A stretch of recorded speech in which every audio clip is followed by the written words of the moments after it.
네, 취재부터 뉴스까지 한 큐에 전해드리는 취재 수첩 생생타임즈 시간입니다. 오늘은 한국경제신문의 강영현 기자와 함께하겠습니다. 기자님 나와 계십니까? 네, 안녕하세요. 네, 안녕하십니까. 어제 국정기획위원회 이제 활동이 끝났고요. 국민보고대회를 열었습니다. 그러면서 이재명 정부의 5개년 계획을 밝혔는데 우리는 경제 분야에 한번 집중해 보도록 하죠. 어떤 내용들이 있었습니까? 네, 어제 국민보고대회에서 국가 비전, 3대 국정 원칙, 5대 국정 목표, 그리고 123대 국정 과제를 발표했는데요. 여기서 경제 부문에서 중요하게 강조한 것은 성장, 코스피, 그리고 AI 정도를 꼽을 수 있을 것 같습니다. 먼저 지속 하락하고 있는 잠재 성장률을 3%로 끌어올려서 진짜 성장을 구현하겠다라는 계획을 발표했는데요. 다들 아시겠지만 우리나라의 잠재 성장률이 계속 떨어지고 있습니다. KDI에 따르면 올해 1.8%로 예상이 되고요. 내년에 1.6%를 기록한 뒤에 2031년에서 2040년 사이에 연평균 0%대로 떨어질 것으로 전망이 되는데요. 이 잠재 성장률이라는 게 물가 상승을 유발하지 않으면서 달성할 수 있는 경제 성장률로 국가의 경제 체력을 나타낸다고 합니다. 이것을 끌어올리기 위해서 정부에서 이제 AI 등과 같은 새로운 성장 동력에 투자하겠다고 발표한 겁니다. 또 이와 함께 역대 정부 중에 처음으로 코스피 5천이라는 구체적인 주가지수 목표치도 제시를 했는데요. 이를 뒷받침할 자본시장 선진화 과제도 함께 밝혔습니다. 다들 아시겠지만 원 스트라이크 아웃제 도입같이 이런 규제를 강화해서 자본시장 내에 불공정 거래를 엄단할 방침이라고 하고요. 또 상법의 시장 안착 등을 통해서 신뢰할 수 있는 투자 환경을 조성하겠다라는 구상도 함께 제시를 했습니다.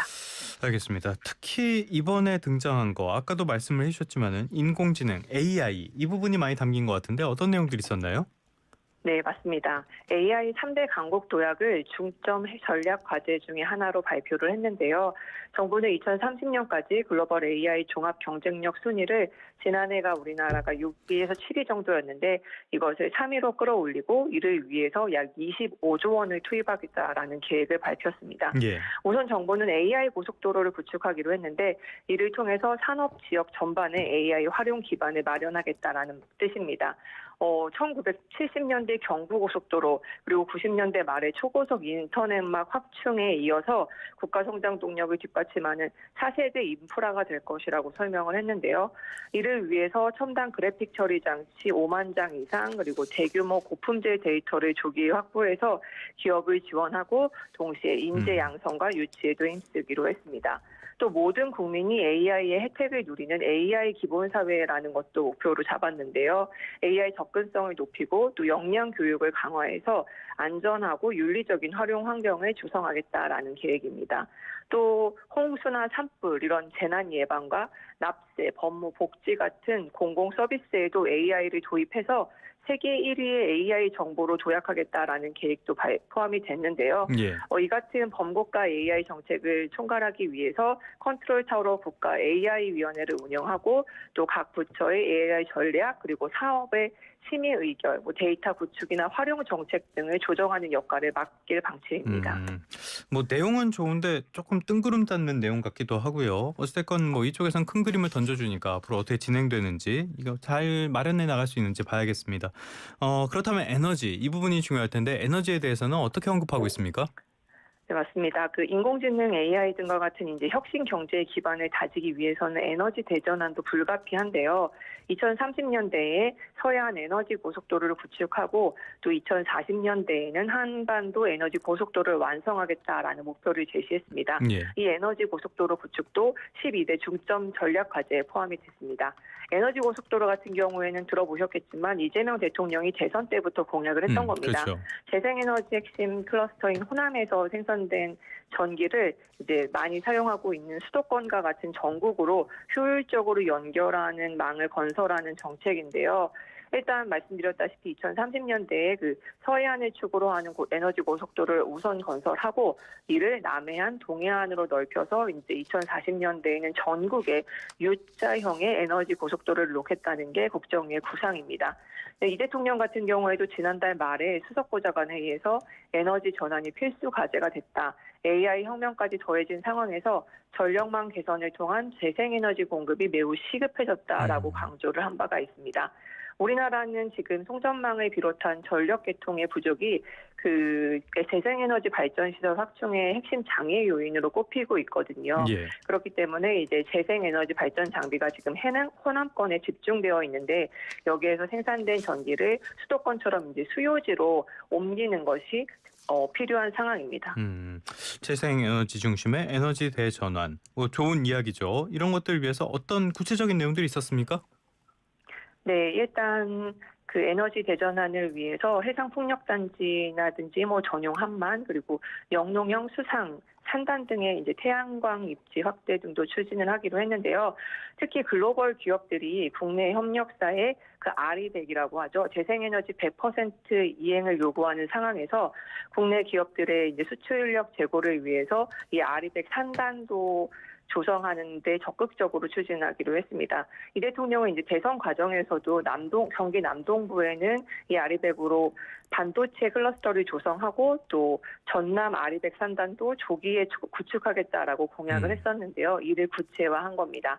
이와 함께 태양광 그리고 풍력 발전의 수익을 주민과 함께 나누는 햇빛 바람 연금을 확대하고 또 에너지 자립마을 조성들도 추진을 하기로 했습니다. 다만 11차 전기본에 들어가 있던 신규 원전 2기 그리고 소형 모듈 원자로 SMR이라고 하죠. 1기 도입 등 원전 관련 내용은 별도로 제시하지 않았고요. 또 기후에너지부 또는 기후환경에너지부를 신설한다는 내용도 발표가 되지 않았습니다. 그러니까 국정에서는 사실 기후위기에 효과적으로 대응하기 위해서 환경부 기후정책실 그리고 산업부의 에너지정책실을 합쳐서 기후에너지부를 신설하는 방안을 이제 저울질 해왔는데요. 아직까지는 정부 조직 개편 관련해서 발표는 좀 미뤄지고 있는 상황입니다. 정부 조직 개편 발표 이것도 관심을 갖고 지켜볼 필요가 있겠습니다. 경제랑 관련된 부분들이 워낙 많아서요. 노동 분야 이쪽에서는 4.5일제 이야기를 한 것 같네요. 어떤 이야기들을 했습니까? 네, 노동 분야 국정과제를 발표하면서 나온 내용인데요. 일 가정 양립을 위해서 주 4.5일제를 임기 내 실현하겠다라는 목표를 제시를 했습니다. 이를 통해서 법정 노동 시간을 OECD 평균인 연간 1,700시간대로 단축하는 것을 목표로 세웠는데요. 이를 위한 실시간 노동 단축 로드맵 같은 경우에는 연말까지 마련해서 내년부터 시행을 하고 또 지자체의 역할, 그리고 재정 지원의 근거 등을 규정한 실노동시간 단축 지원법을 올해 안에 제정할 계획입니다.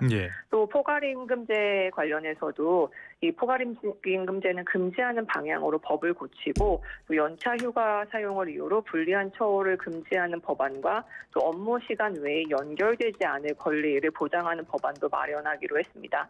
또 노동자가 육아휴직을 고지한 것만으로 휴직을 개시할 수 있는 자동 육아휴직제도, 출산 육아 지원의 사각지대에 놓였다고 평가되고 있는 이제 소상공인, 자영업자 등을 위한 육아수당도 신설하기로 했는데요.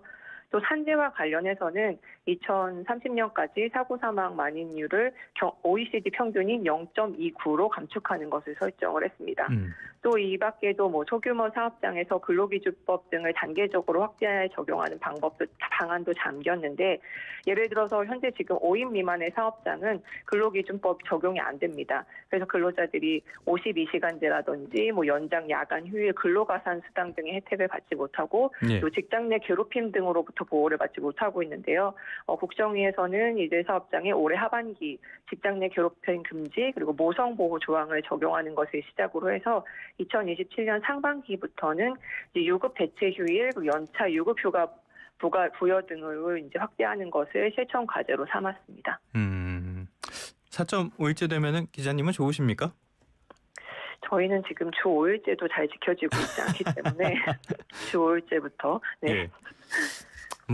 이 언론판에 들어선 순간 주 5일제는 약간 숙명 같은 거죠. 쉽지 않습니다. 그거는. 아무튼 정부에서 추진하고자 하는 과제들 큰 틀에서는 다 좋은데요. 결국에는 문제는 돈이죠. 5년 동안에 210조 원 재원 조달하겠다 이런 이야기를 했습니다. 이거 어떻게 될지 봐야 될 것 같고요. 여기에 관련해서 이재명 대통령이 어제 언급한 내용들이 있는데 무슨 이야기들 했습니까?